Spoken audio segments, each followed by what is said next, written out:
शादी तोहर से तो छोड़ी शादी तोहर से तो छोड़ी लव गई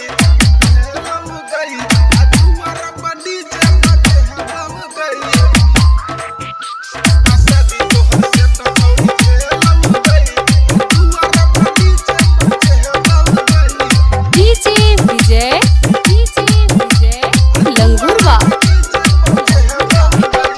शादी तोहर से तो छौड़ी भेलव गई आ दुआरा बड़ी जे बजे बव गई शादी तोहर से तो छौड़ी भेलव गई आ दुआरा बड़ी जे बजे बव गई ए तो जखन बहराती जे तोहर ए तो जखन बहराती जे तोहर बियर पी के नचबौगे बियर पी के नचबौगे शादी तोहर से तो छौड़ी भेलव गई आ दुआरा पटी जे बजे बहू गई शादी तोहर से तो छौड़ी भेलव गई आ दुआरा पटी जे बजे बहू गई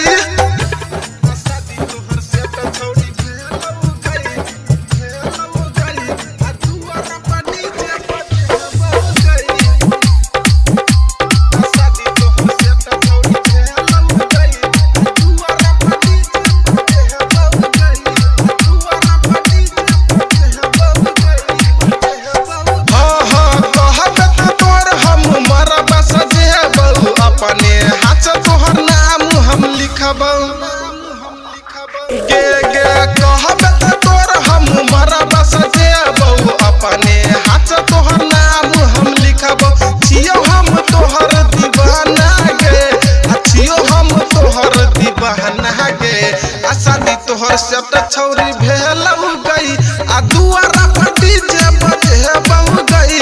शादी तोहर से त छौरी भेलव गई आ दुआरा पटी जे बजे बहू गई शादी तोहर से त छौरी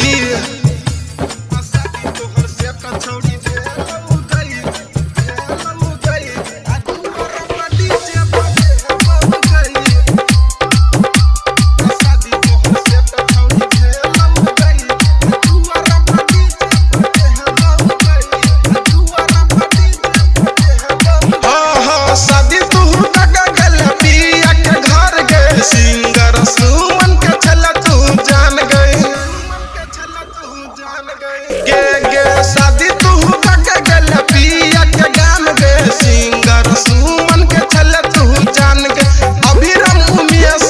कहै छौ अभिराम उमेश कहै छौ शादी तोहर से त छौरी भेलव गई आ दुआरा पटी जे बजे बहू गई शादी तोहर से त छौरी भेलव गई आ दुआरा पटी जे बजे बहू गई शादी तोहर से त छौरी presented by Mithila Recording Studio।